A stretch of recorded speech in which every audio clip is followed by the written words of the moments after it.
On the 80th anniversary of the liberation of Auschwitz comes an unprecedented exhibition about one of history's darkest moments. Auschwitz, not long ago, not far away, features more than 500 original objects, first-hand accounts, and survivor testimonies that tell the powerful story of the Auschwitz concentration camp, its history and legacy, and the underlying conditions that allowed the Holocaust to happen. On now exclusively at ROM. Tickets at rom.ca.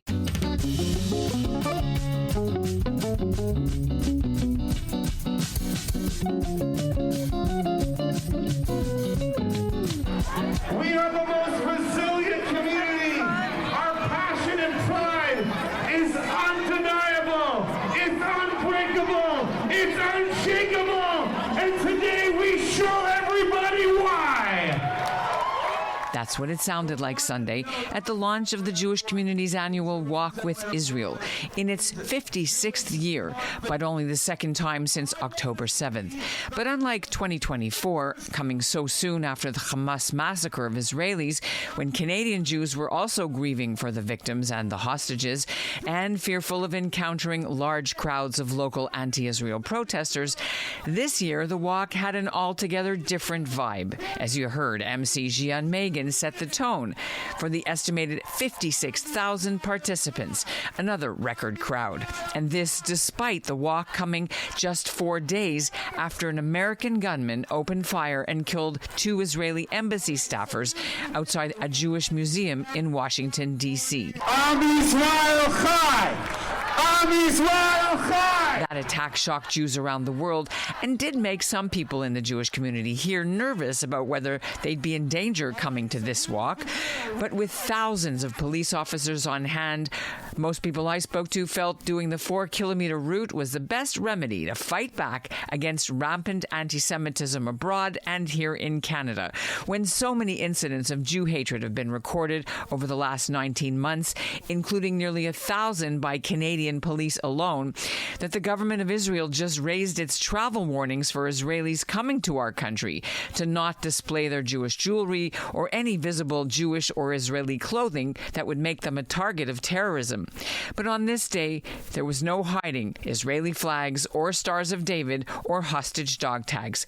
In fact, the only people hiding their faces were the group of 40 or so anti-Israel protesters who Toronto police permitted to stand in 2 designated cordoned-off areas on both sides of a major intersection just over 1,000 meters before the finish line, which meant the walkers had to pass through this gauntlet, leaving some activists like Matthew Taube asking questions about why this was allowed in the first place. So here's my big question. At the Walk for Israel, they gave a designated space for the pro-Palestinians and the Jew haters to go. Right here. Check that out. Can you imagine if they provided that for the Pride Parade? A whole area that people could go and protest gays and lesbians and the entire LGBT community? Or if they did the same thing for Black Lives Matter? But no. When it comes to Jews, this is what's allowed. Shameful. I'm Ellen Besner, and this is what Jewish Canada sounds like for Monday, May 26th, 2025. Welcome to the CJN Daily, a podcast of the Canadian Jewish News, and made possible in part thanks to the generous support of the Ira Gluskin and Maxine Gronowski-Gluskin Charitable Foundation.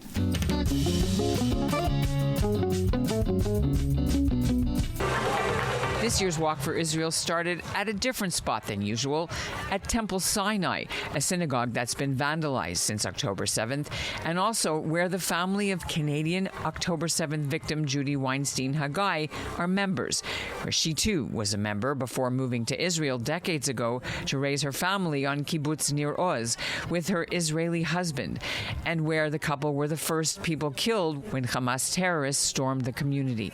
Hamas still holds their bodies. Temple Sinai's Rabbi Michael Dolgan holds their memories in one pocket, while also thinking about the Israeli embassy staffers murdered last week. How meaningful is it for you that the march is here this year? It's extraordinarily meaningful. I was just talking with our new MP about how our member, Marilyn Weinstein, whose daughter's body is still held in Gaza, hasn't heard from one member of the federal government during this time even to express their sympathy, and they need to know that the whole community is with them, that even when they don't get the support they deserve, that the entire Jewish community stands with the hostages and their families, stands for our right to be ourselves, loud and proud in the streets of Toronto with no apologies to anyone. And so that's what we work for every day. So to be named as the host of this event makes us incredibly proud, and we look forward to every opportunity to host the community and to stand together with Israel and the hostages and our own pride in who we are. This is the time to stand up and say, not just for the Jewish community, but for all who affirm law and order and Western values, that when we disagree, we don't disagree by assaulting synagogues and attacking other places of Jewish gathering. We disagree respectfully, and we have the right to stand together with pride and to be who we are and to be seen and to celebrate who we are and our love for Israel. What message did you give to your congregation? This is 4 days after the murders in Washington, D.C. People are absorbing the tragedy of the crime that took place, the murder in the streets in Washington, D.C. And our response needs to be that we work with authorities to be as safe as possible, and we won't live in fear. We will stand up, and we will be present, and we will be seen, and we expect the authorities, as they're doing today in a beautiful way, to protect us, and they need to do that every day, and to apply the laws that make it illegal to harass members of a minority community or anyone. You're American. Right. It's a little different ecosystem there, but yeah. No, but we're all saying, God forbid it's next. Right. That we need to be situationally aware. We need to look after our needs and be safe. And at the same time, we can't live in fear when in fact there are limited threats to us. They're real, but they're limited. So we need to think of our own safety and be situationally aware, and especially on a big day like today when we have all the security we need and deserve to get out and celebrate. Many politicians consider attending the Walk with Israel a don't-miss event on their calendars. I didn't see the two newly appointed Liberal Jewish Toronto area cabinet ministers, Evan Solomon or Julie Dabrazin, here, but perhaps it was because the walk coincided with the reopening of Parliament on Monday and a visit by King Charles, and a caucus meeting called by Prime Minister Mark Carney to get ready. The Liberal government has promised to bring in so-called bubble legislation to protect minority communities from hateful protests outside synagogues and schools and community centers. But Carney's recent rebuke of the Israeli government in a joint communique with France and England last week and threatened sanctions about expanding the West Bank settlements and the renewed war in Gaza and the humanitarian aid blockade for several months was on top of mind for some Israeli visitors to the walk, including Omri Kohavi, a Nova Music Festival survivor, and Ilan Factor, a dance festival producer, who are both in Toronto as part of the current traveling Nova Festival Memorial Exhibition. Kochavi was moved by the love and support from Toronto's Jewish community on display here, but thinks the Canadian leader has a lot to learn before making strong policy statements on the Middle East. We're here today to support because we are part of the Jewish nation, and it's really exciting to be here. So thank you for everything. You saw this announcement. What is your message back to the Canadian government? I think the Canadian government, they don't know the truth. They don't know what really happened there. They should investigate if they want to say something about the war, about Israel. And I believe that if they gonna investigate something before they speak, it will be, the result gonna be different. And I want to invite you to watch, to come to visit us in our exhibition, Nova exhibition, to see the truth. Then maybe they're gonna talk different. And again, I asked about the Judy Weinstein Haggai, the hostage from this synagogue, who's a member, her family is from here. What does that mean to you? What does that symbolize? We came here to help the community unite itself and for the exhibit to be part of the Jewish community. And we relate to everything that the Jewish community stands for. We don't deal with politics. We don't put ourselves in front of Hamas. We hope our actions will make everybody understand how terrible and horrifying Hamas is as a so-called movement. And we just show a story which is a universal story. It's easy for everyone to relate with. And that's our way to push forward and put pressure on the rest of the world, to show them that we are human beings just like everybody else. And what happened to us could happen to anyone here in the street, could happen to anyone here in the neighborhood. And that's why it's important to support the synagogue, to support the community, to be part of this parade. But it's above it. It's a universal message. Jesse Brown brought the Nova exhibit to Toronto and says no one from Carney's senior team has visited the exhibit yet. Our perspective is that the Canadian government should accept the invitation to come visit the Nova exhibition, take a look at what happened on October 7th, and make a educated decision on yourself. We have invited everyone multiple times, all parties. Many have showed up, but we still haven't had anyone from the senior Liberal leadership government attend yet.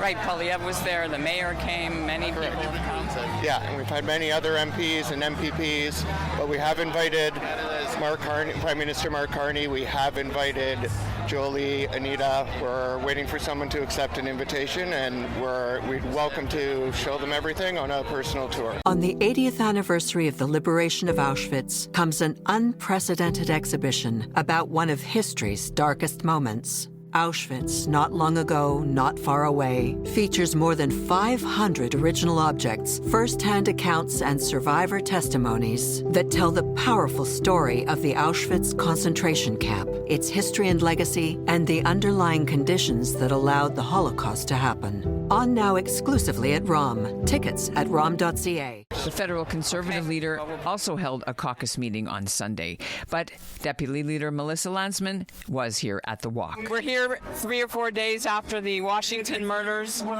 How do you put these two together on the same day? Look, I think this is an answer to the fact that the community will not stand for that. I think when you look around the world and you see genocidal slogans being chanted in our streets, gunshots into schools, fire bombings into businesses, that's exactly what globalized the Intifada is. And it has to be more than thoughts and prayers with the families of those two victims, and we have to understand that this might not stop there. So in response to that, we will walk proud and we will walk strong.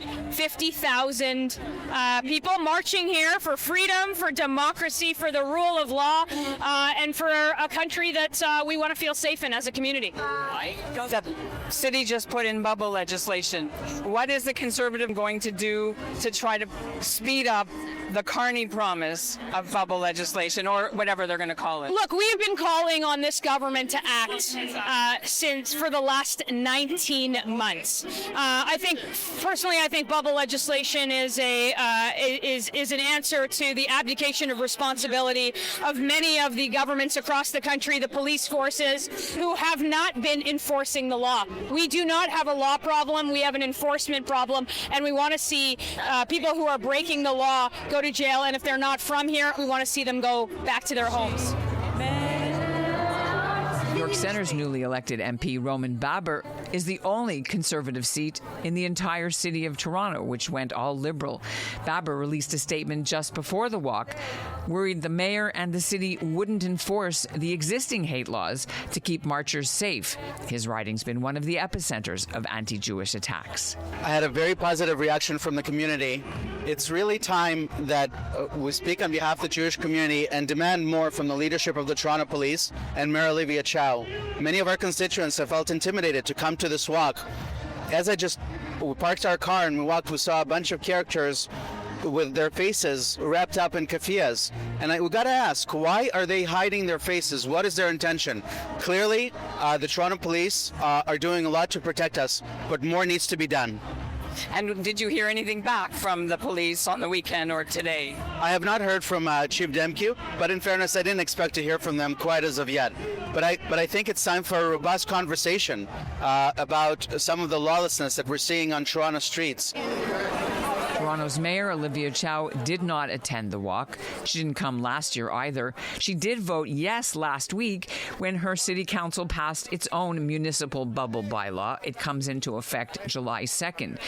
The mayor of Vaughan, Stephen Del Duca, says Toronto's mayor choosing not to come speaks volumes, despite her recent efforts at rapprochement with the Jewish community. I believe one of the most important obligations that a mayor, well, any elected leader has to their constituents, to all of their constituents, is to show up and to show support at all times, but in particular when communities and individuals are facing unnecessary, unfair, and frankly unacceptable attacks. And the Jewish community, in particular since October 7th of 2023, in the city of Vaughan, in the city of Toronto, and across this country, have been made to feel particularly vulnerable.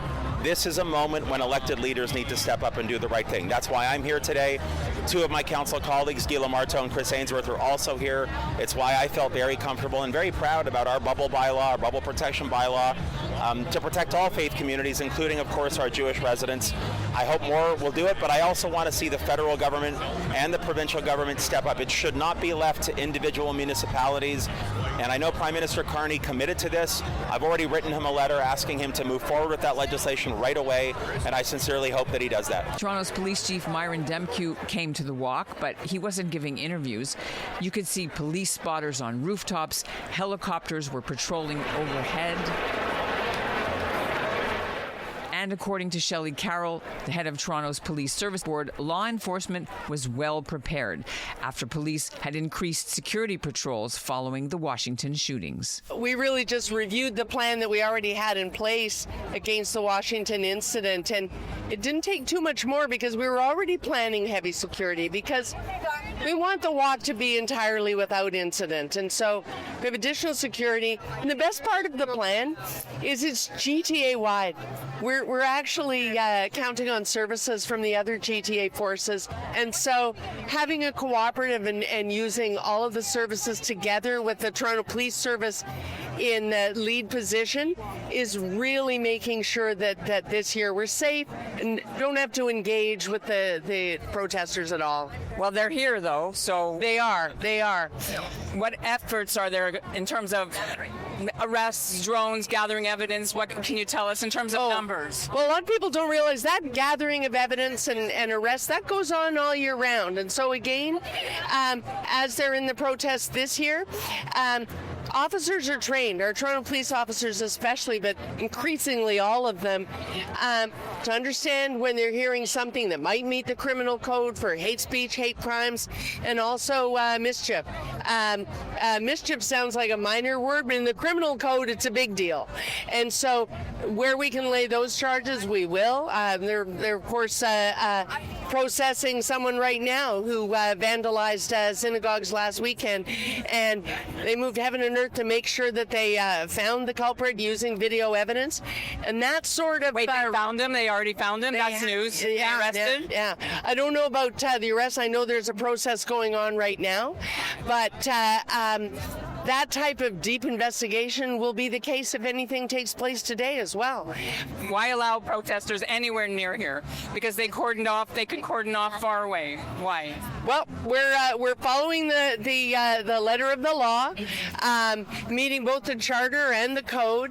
And as you know, the city recently adopted its bubble zone report, and so we're in the middle of implementing that as well.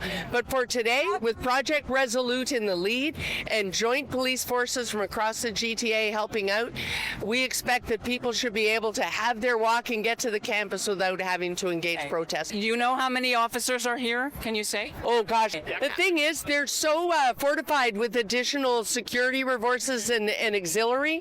The total number I couldn't tell you. It's in the thousands.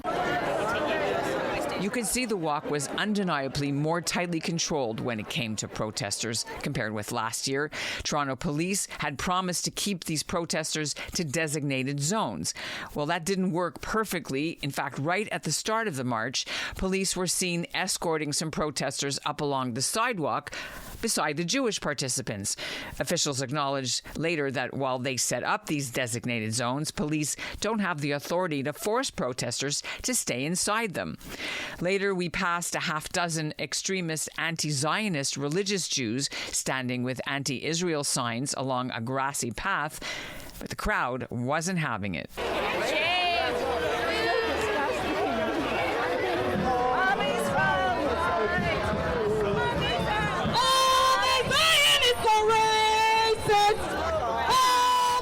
Police told me later that the two official protest zones were on both corners on the south side of the intersection of Bathurst and Shepherd. And although there were way fewer protesters this year, probably about 40 only, it wasn't fun as we walked by and had to be subjected to hateful chants. There were reports that some set off a smoke bomb, but it must have happened after I passed by. But there's lots of security. I actually feel okay. I don't think it's going to be so bad. It's just annoying. And you can hear people are fed up. They're just booing.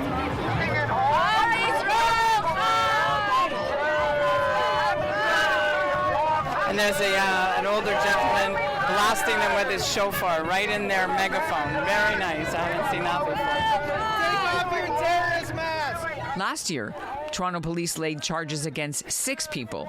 But as of last I checked, only one person was arrested this year after he was heard hurling antisemitic slurs. Police charged him with mischief and causing a disturbance. And now after the protesters, we get to dance. As we're walking down the hill, down to Shepherd, down to the JCC. People are eating watermelon and dancing. As we walk past the corner where every weekend since October 13th, they have a rally, pro-Israel rally. We needed that. When we got to the finish line at the Prosserman Jewish Community Center, it took another 25 minutes of standing in a long line before you could pass through the metal detectors and undergo bag checks and then enter the Walk Festival and after party. And soon after, the skies opened up and the whole crowd got drenched. But this Toronto couple, David and Shelley Starr, felt empowered after having made it this far. So I'm wondering, how did that sit with you after you just finished the walk and how you're feeling about all of it? Well, I was coming on the walk no matter what. What happened in D.C. didn't bother me in the sense that I didn't feel unsafe here. I feel totally safe. Okay. Wouldn't miss it for the world. How many have you done? Lots, but I don't have a number for you. Many times I've been on the walk. And there was a few protesters today. How did that bother you at all? Or No. Did it encourage you? We just screamed and yelled and drowned them out. Oh, I see that. What feeling do you have now that you finished the walk after today? How do you feel? Better, worse, the same? Much better. What Just happy to be here with the whole community. Very proud. It's a strong Jewish community. Thank goodness. And that's what Jewish Canada sounds like for this episode of the CJN Daily, made possible in part thanks to the generous support of the Ira Gluskin and Maxine Gronowski-Gluskin Charitable Foundation. Our show is produced by Zachary Judah Kaufman and Andrea Varsany. Our executive producer is Michael Freeman, and the music is by Dov Beck-Levine. It was great meeting so many of you at our booth at the event. Don't forget, you can sign up for the CJN's home delivery for free of our new magazine and enter our contest for a chance to win $500 in cash for new subscribers only. Thanks for listening. On the 80th anniversary of the liberation of Auschwitz comes an unprecedented exhibition about one of history's darkest moments. Auschwitz, Not Long Ago, Not Far Away, features more than 500 original objects, first-hand accounts, and survivor testimonies that tell the powerful story of the Auschwitz concentration camp, its history and legacy, and the underlying conditions that allowed the Holocaust to happen. On now exclusively at ROM. Tickets at rom.ca.